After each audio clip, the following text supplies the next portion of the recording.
سلام و احترام دوستا، چطور می توانیم تست کرونا با استفاده از کویک یو انجام دهیم؟ اول دستهایتان را بشویید و مطمئن شوید که پیش از شروع تست کویک یو دستهایتان باید خشک باشند. پلاستیک یا جعبه را باز کنید. کیت شامل دو تست، دو ابزار تست، دو لوله کوچک یا تیوبز و دو دانه چوبی که معالج داره به نام swab یاد میشه در قوطی یا در باکس تست می باشد. به ترتیب لوله یا تیوب را در جای خود نصب کنید و بعدا چوب یعنی swab که معالج دارد از پوش بیرون کنید. احتیاط کنید که به دیگه چیزا تماس نگیرد.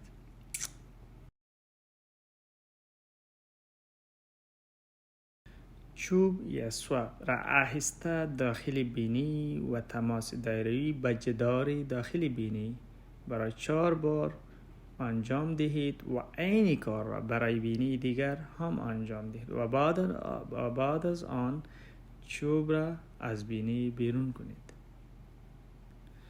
وقتی که swab یعنی چوب را از به خاطر نمونه گرفتن از بینی بیرون کردین، در داخل لوله کوچک پایین و آن را برای 1 دقیقه در مایعی که در لوله وجود داره بانید.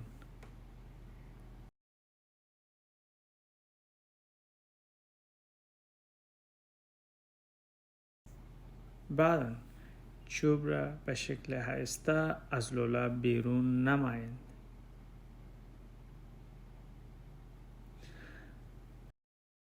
همان چوب یا swab را در کثافت‌دانی یا باطله‌دانی بیندازید و بعد آله تست یا استریپ تست را از پوش خود بیرون و علامت تیر به طرف پایین در داخل تیوب یا در داخل مایعی که در تیوب وجود دارد پایین بگذارید.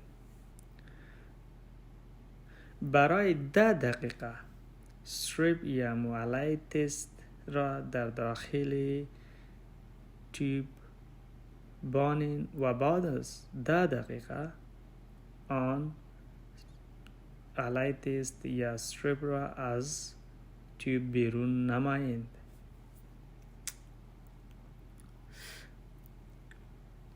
بعد ببینید اگر تنها یک خط آسمانی دیده شد و دیگر خطها دیده نشد، به این معنی است که نتیجه تستتان منفی و شما کرونا ندارید.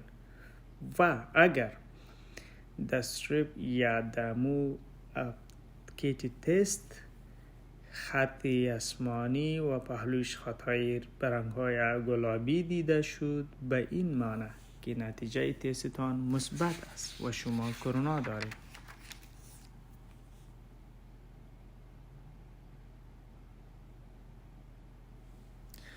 بعد از تمام کردن تست تمام ابزار را به کثافت‌دانی بیاندازید.